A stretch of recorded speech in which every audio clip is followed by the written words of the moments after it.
دانشمند لوگوں کی گہری باتیں۔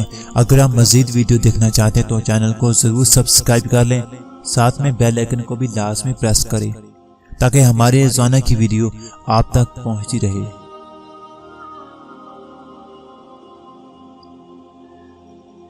کسی سے اپنے جذبات کی وضاحت کرنا آسان نہیں۔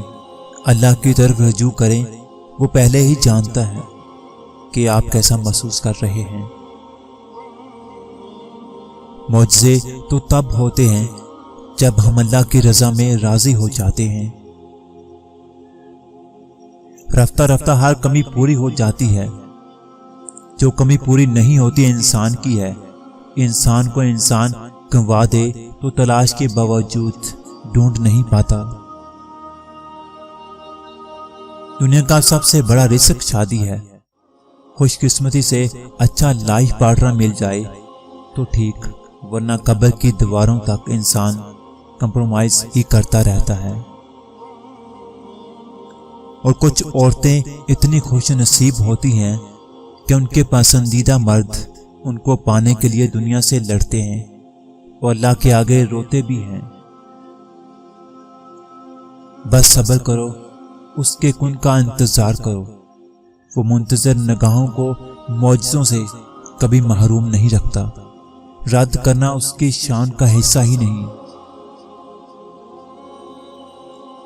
ماؤں کی جائے نماز پر دعاؤں نے ہمیں ایسی چیزوں سے بچایا ہوا ہے جس کا سوائے اللہ کے کسی کو علم نہیں۔ یہ ذات نسل رنگ وہ تمہارا مسئلہ ہے۔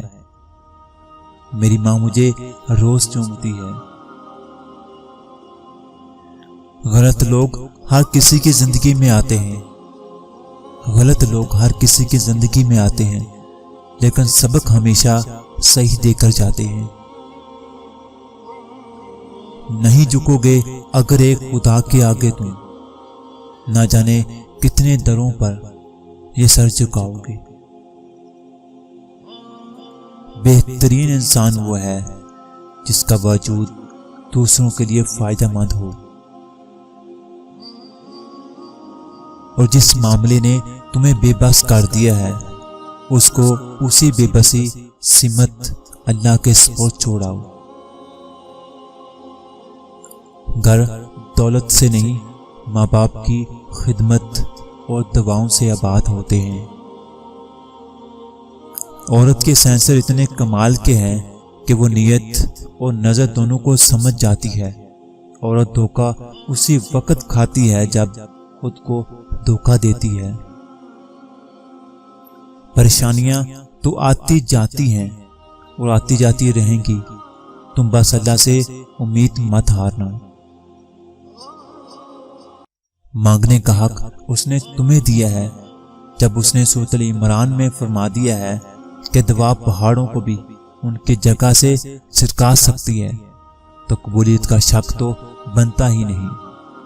اللہ نے مقدر لکھنے کا اختیار تمہیں دیا ہے کہ چاہو تو دعا کا تسلسل بڑھا لو اور چاہو تو مایوس بیٹھ جاؤ، چاہو تو سجدوں کو تعطیل کر دو، چاہو تو تھک کر رک جاؤ۔